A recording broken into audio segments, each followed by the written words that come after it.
குமாரன் பரிசுத்தாவின் பேராலே ஆமென். கிறிஸ்துவுக்குள் மிகவும் பிரியமானவர்களே, உனக்கு விரோதமாய் உருவாக்கப்படும் எந்த ஒரு ஆயுதமும் வாய்க்காதே. எல்லாரும் ஆமென் சொல்லலாமா? ஆமென். கிறிஸ்துவுக்குள் மிகவும் பிரியமானவர்களே, எஸ்ஐயா தீர்க்கதரிசி எழுதின புத்தகம் அதிகாரம் 54வது அதிகாரத்திலே 17வது வசனம். உங்களுக்கு விரோதமாக சாத்தான் கொடியேற்றுகின்ற பொழுது தேவ ஆவியானவர் நமக்காக யுத்தம் செய்து அவனை என்ன செய்வார்? மடங்கடிக்கிற தேவனாய் இருக்கிறார். கிறிஸ்துவுக்குள் மிகவும் பிரியமானவர்களே, ஆண்டவராகிய கர்த்தரை நீங்க கூப்பிட்டீங்கன்னா போதும், உங்களுக்கு விரோதமாக உருவாக்கப்படும் எந்த ஒரு ஆயுதமும் வாய்க்காதே போகும் என்று சொல்லி வேதம் நமக்கு தெளிவாக உணர்த்துகிறது.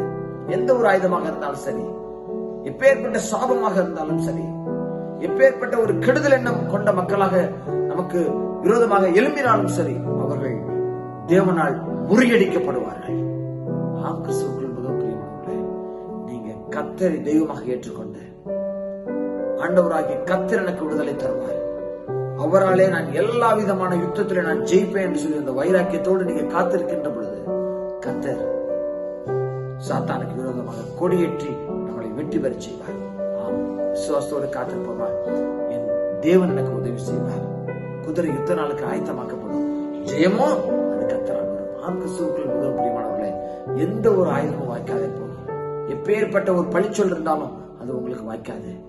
எப்பேற்பட்ட ஒரு அவமானம் உங்களுக்கு ஏற்படுத்த அவங்க எல்லாரும் முயற்சி செஞ்சாலும் கர்த்தர் அதை முறியடிப்பார்.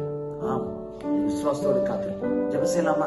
நேசிக்கின்ற அன்பு தகப்பனே, நன்றி செலுத்துகிறோம். இந்த வேலையில கூட எனக்கு இப்பேற்பட்ட ஒரு அசாதாரண சூழ்நிலை இருக்கிறது, கர்த்தர் எனக்கு உதவி செய்வாரா என்று சொல்லி ஏக்கத்தோடு பிள்ளைகள் இந்த வேலையில கூக்குரலிட்டால் தேவன் தாமே அவருடைய உள்ளத்திலையும் சரி இல்லத்திலையும் சரி நீங்க போய் செயல்படும்படியா ஜெபிக்கிறோம்.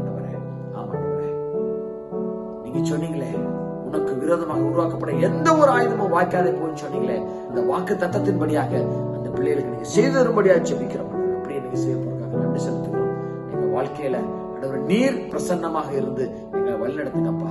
சாத்தானுக்கு இடமே நாங்கள் தராமல் எங்கள் தேவ ஆவியானவர் எங்களை வழிநடத்த இடம் கொடுத்து வாழ்நாள் முழுவதும் நாங்கள் ஜீவித்து நடக்க தேவ ஆவியானவர் எங்களுக்கு துணை புரியும்படியாக ஜெபிக்கிறோம். முழுவதுமாக எங்களை தாழ்த்துகிறோம். துதிக்க நமக்கு எல்லாவற்றையும் ஒருவருக்கே செலுத்துகிறோம். அருமையாக இயேசு கிறிஸ்துவின் நாமத்தில் கேட்கிறோம் நல்ல பிதாவே, ஆமென்.